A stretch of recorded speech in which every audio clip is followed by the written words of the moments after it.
નમસ્કાર દર્શક મિત્રો, હું શીતલ મહેતા ન્યૂઝ ઓફ કચ્છમાં આપનું સ્વાગત છે। જોઈએ આજના સમાચાર। નામદાર મહારાવ શ્રી પ્રાગમલજી ત્રીજા ઓફ કચ્છનો જન્મ 3/5/1936 નૃસિંહ જયંતિના દિવસે થયો હતો। 90 વર્ષની જન્મતિથિના દિવસે મહારાણી સાહેબા પ્રીતિદેવીએ કચ્છના લોકોની કલા સાહિત્યને નવાજી અને સન્માનિત કર્યા હતા। પ્રાગ મહેલના પરિસરમાં યોજાયેલ સમારંભમાં 5 વિવિધ ક્ષેત્રમાં આજીવન બહુમૂલ્ય પ્રદાન કરનારા 5 પ્રતિભાઓનું ગરિમાપૂર્ણ બહુમાન મહારાણી પ્રીતિદેવીએ કર્યું હતું। કચ્છ રાજ્ય રત્ન તથા 1 લાખ રોકડ રકમ અને શાલ પાઘડીથી જુગલ કિશોર તિવારી, પદ્મશ્રી નારાયણ જોશી, અમીબેન શ્રોફ, હસમુખભાઈ મચ્છ તથા જયેન્દુ શુક્લને સન્માનિત કરાયા હતા। આ પ્રસંગે ભુજ શહેરના વરિષ્ઠ પ્રતિષ્ઠિત નાગરિકો, રાજવી પરિવારના ઇન્દ્રજીતસિંહ જાડેજા, મયુરધ્વજસિંહ જાડેજા, કૃતાર્થસિંહ જાડેજા સાથે જોરાવરસિંહ રાઠોડ, પ્રદ્યુમ્નસિંહ જાડેજા, દીપેશભાઈ શ્રોફ, બાબુભાઈ મેઘજી શાહ વગેરે ઉપસ્થિત રહ્યા હતા।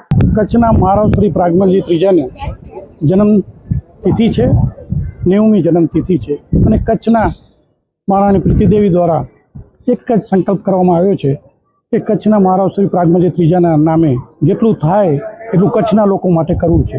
અને ખાસ કરીને મહારાણી સાહેબનો એક નેમ છે કે કચ્છના લોકો જ્યારે આપણી રાજાશાહી હતી ત્યારે પણ આપણી સાથે હતા, અત્યારે લોકશાહી છે છતાં પણ એમની ચાહના આપણા પ્રત્યે છે, તો આપણી પણ ફરજ થાય છે કે હંમેશા આપણે એમને સાથ સહકાર આપીએ અને કચ્છની પ્રજા માટે હંમેશા એમના દુઃખમાં આપણે ભાગીદાર થઈ અને સુખમાં પણ આપણે ભાગીદાર થઈ એવી એમની નેમ છે। અને ખાસ કરીને મહારાણી સાહેબે જીવદયા, શિક્ષણ અને મેડિકલ ક્ષેત્રે ઘણું આપ્યું છે અને હજી ઘણું આપશે અને એમનો એક જ ધ્યેય છે કે કચ્છના નાનામાં નાના લોકો સુધી આપણે પહોંચી અને એમને જેટલું પણ આપણે ઉપયોગ થઈ શકીએ થઈ।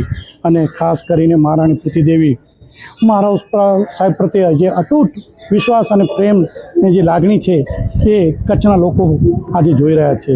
અને આજે પણ એમને બા સાહેબને એમ થયું કે ભાઈ કચ્છના લોકોમાં જે કલા છે, જે સિદ્ધિઓ એમને કરી છે એને આપણે ખરેખર બિરદાવવા જોઈએ। એના માટે થઈને આજે કચ્છના મહારાવશ્રીની નરસિંહ જયંતિના દિવસે, કારણ કે મહારાવ સાહેબનો જન્મ નરસિંહ જયંતિના દિવસે છે એટલે તિથિ પ્રમાણે જ એમનો જન્મદિવસની તિથિ રાખી છે।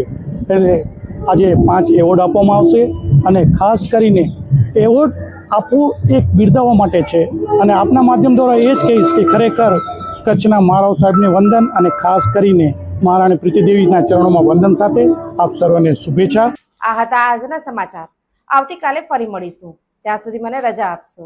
નમસ્કાર।